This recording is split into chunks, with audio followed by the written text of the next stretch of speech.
గాన బంధువులారా, మీ అందరికీ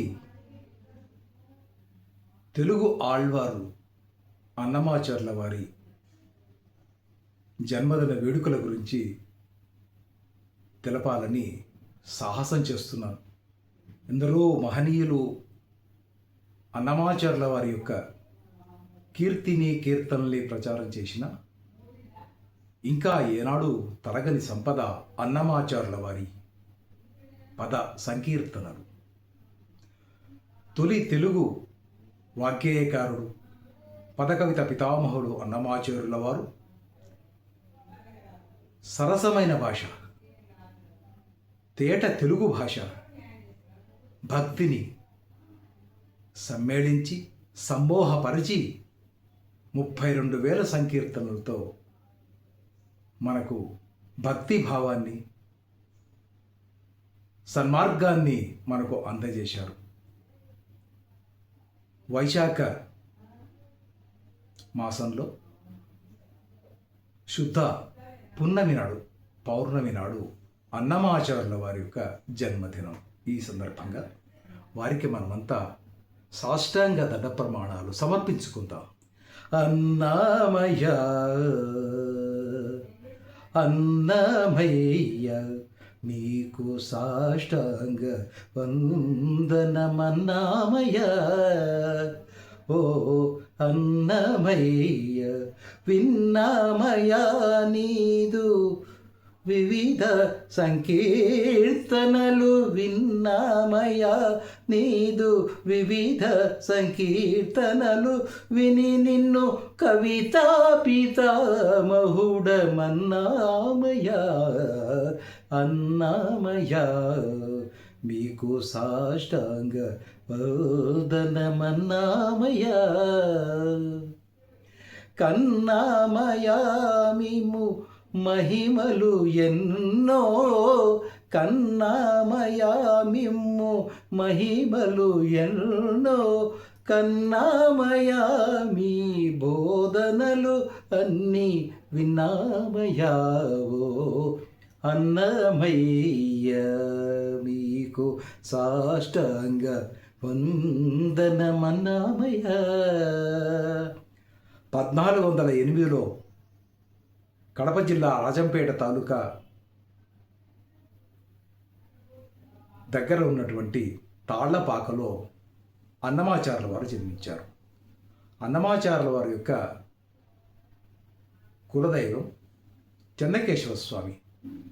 చిన్నతనంలో అన్నమాచార్ల వారు సంగీత సాహిత్యాలలో ఎక్కువగా ఆనందిస్తూ ఉండేవారట.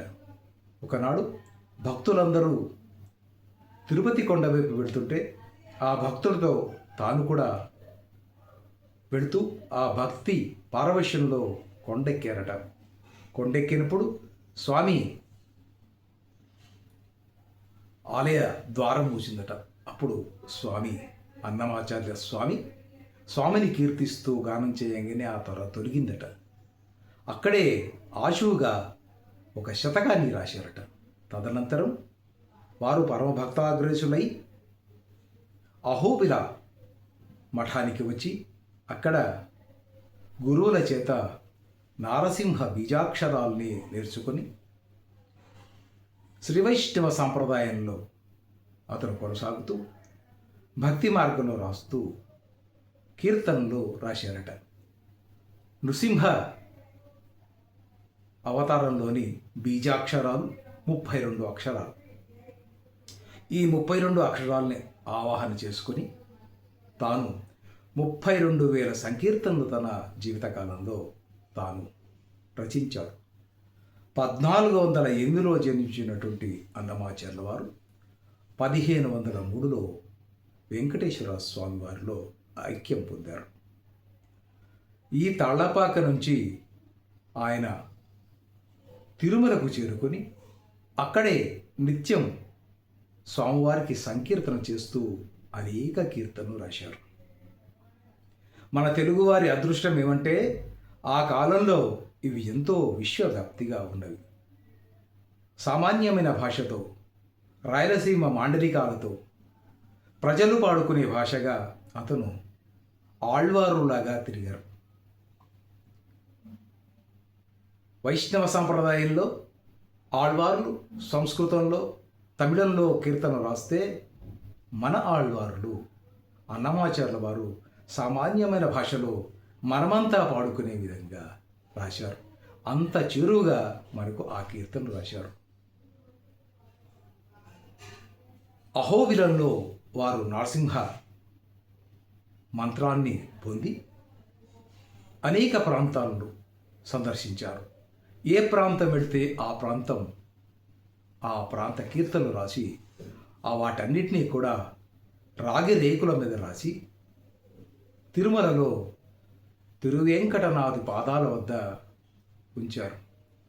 మనకు తెలుసు కదా, 34,000 సంకీర్తనాలు రాసినా కూడా, నేను కేవలం భక్తితో రాశాను, ఇవంతా నీ ఆశీస్సుల వల్ల, నీ ప్రేమ వల్ల నేను రాయగలిగాను. ఇన్ని 32,000 కీర్తనలు ఉన్నా కూడా ఒక్క సంకీర్తనే చాలు ఒత్తికై మము రక్షపగా తక్కినవి భండారాణ దాచి ఉంచని. అట్లా వేనానమాలవాడ అంటూ స్వామిని ఆయన ఆరాధించారు. స్వామివారి భండాగారంలో ఈ అన్నమాచార్య కీర్తనలు నిక్షిప్తం చేశారు. మనము తిరుపతి దర్శనం చేసుకొని ప్రదక్షిణ చేస్తూ హుండీ వైపు వెళ్తుంటే, ఎడమవైపుగా హుండీకి ఇటుపక్కగా ఈ భండాగారం ఉంటుంది. అయితే అసలు విషయం ఏమంటే, ఇంత భక్తి సంపద, ఇంత జ్ఞాన సంపద, ఇంత వైరాగ్య సంపద మనకు అందించినట్టే అన్నమాచార్యుల వారి కీర్తనలు ఆ భండాగారం నుంచి అనేకం దొంగిలించబడ్డాయి. అనేక ప్రాంతాలలో ఇవి ఆ రాగిరేకుల యొక్క మంత్ర విలువలు, కీర్తన విలువలు తెలియక అనేక మంది చెంబులు, తప్పేలలు, బిందెలు చేసుకుంటూ వాటిని రూపుమార్చారు. వేటూరి ప్రభాకర శాస్త్రి గారు, రాళ్లపల్లి అనంతకృష్ణ శర్మ గారు ఇవి ఎక్కడో ఎవరింట్లోనో ఆ బిందెలపైన, చెంబులపైన కీర్తనలు విని, అయ్యో ఇది మన సంపద కదా, మన తెలుగువారి ఆస్తి కదా అంటూ వాటిలో పరిశోధన చేసి మిగిలిన ఆ రాగిరేకులని తీసుకొని సంకీర్తనల్ని మనకు అందించారు. 32,000 సంకీర్తనలో మనకు ప్రస్తుతం లభ్యమయ్యేది కేవలం 12,000 మాత్రమే. వీటిని అన్నమాచార్యుల వారు మనకు అందజేశారు.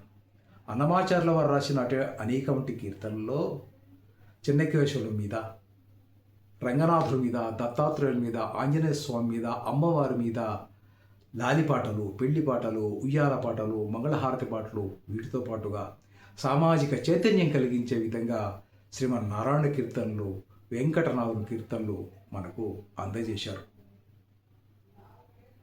అవే కాకుండా ఒక్కొక్క క్షేత్రంలో ఏ విధంగా గొప్పగా ఉన్నది, ఒక్కొక్క క్షేత్రంలో ఆ స్థల ప్రభావం ఏ విధంగా ఉంది అంటూ కదిరి వెడితే, కదిరి నృసింహుడు తంబమున్న వెడలే.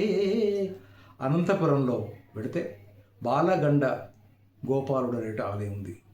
లాలనుచును చేరు లలన నీరు కడల బాలగండవర గోపాల నిను చాలా అంటారు. అమ్మవారి గురించి రాస్తారు. హులుకల నడరలో బొమ్మలాల. కలసపాడులో హనుమ చాలా పెద్దగా ఉంటాడు. కలసపాడు అంటారు, కలసాపురం అంటారు. ఈ కలసపాడులో హనుమంతుడు చాలా పెద్ద విగ్రహం. పెరిగినాడు చూడరు పెద్ద హనుమంతుడు అంటాడు. హంపికి వెళ్తారు. హంపిలో కూడా ఆంజనేయ స్వామి ఉంటాడు. హంపిలో ఉన్న ఆంజనేయ స్వామి విగ్రహాన్ని చూస్తూ, ఓ పవనాత్మజ ఓ ఘనుడా బాపు పాపు మనగా అంటాడు. విజయనగర సామ్రాజ్యంలో అనేక రత్న రాసులు వీధులలో అంగళ్ళలో అమ్ముతూ ఉండేవారు కదా. అక్కడ అనేక వ్యాపారాలతో పాటు అంగళ్ళలో మజ్జిగ కూడా అమ్మేవారు. చల్ల అంటాం దాన్ని. అవి పెద్ద పెద్ద రాతి చిప్పలలో ఉంచి సాయంత్రం పొద్దున అమ్మేవారట. అవి కేవలం ఆడవాళ్ళు మాత్రమే అమ్మేవారట. అదొక విధానం. వ్యాపారంలో అదొక భాగం. ఈనాటికి మనం హంపికి వెళ్తే పెద్ద పెద్ద గుంటలుగా ఉన్నటువంటి రాతి గుంటలు కనిపిస్తాయి, రాతి రోడ్లు కనిపిస్తాయి. వాటి మీద కూడా ఆ స్థలపురాలు మూల మూల అమ్ముడు చల్ల ఇది రేయి పగలు కొనరే చల్ల అంటూ చల్లనమ్మే స్త్రీలని ఆయన పరిచయం చేస్తూ వర్ణిస్తూ ఉంటాడు. ఇలా అన్నమయ్య అనేక కీర్తనలు మనకు అందించారు. మనం అంతా కూడా అన్నమాచార కీర్తనల్ని భావితరాలు కూడా అందజేయాలి.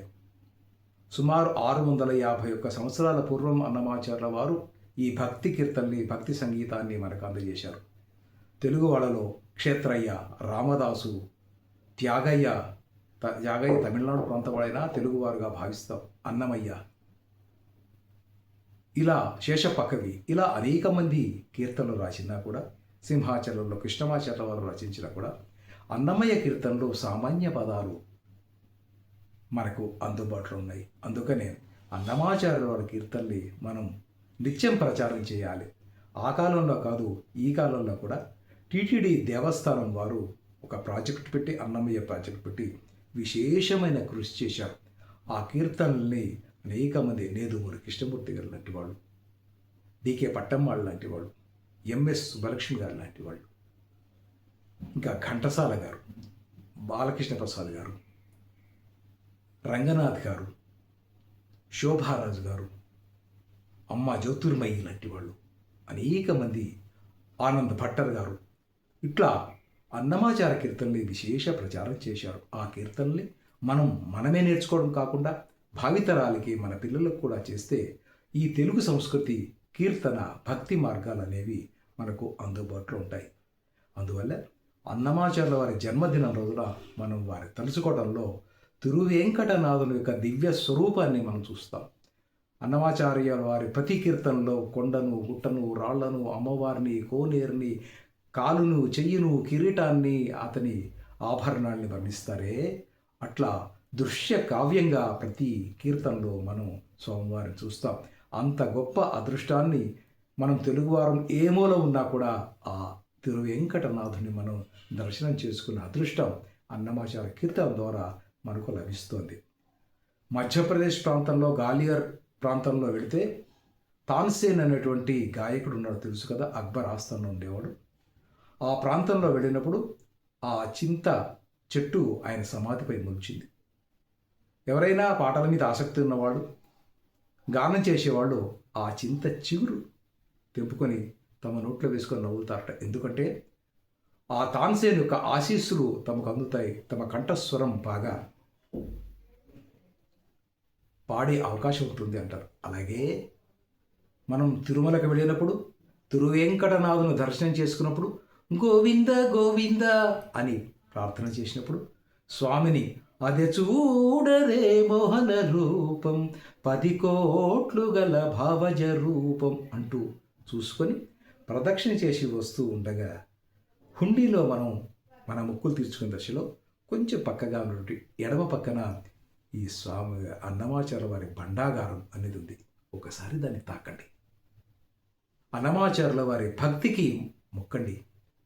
ఆ కాలంలో ఈ భక్తి భావాన్ని అందించి రాజులు తమకి అంకితం చేయండి, రాజులు తమ వైపు పాడండి అంటే హరిని నమ్మిన వాడిని వేరే చోట కీర్తన పాడను, తిరుపతిలోనే పాడతాను, తిరుమలలోనే ఉంటాను అంటూ స్వామి ఎంతో భక్తి పారవశ్యంతో మునిగారే ఈ అన్నమయ్య. ఆ అన్నమయ్య మనవాడు, మన తెలుగువాడు. మనం ఆదరిద్దాం. మరో తరాలకి అన్నమయ్య కీర్తనల్ని మనం ప్రచారం చేద్దాం.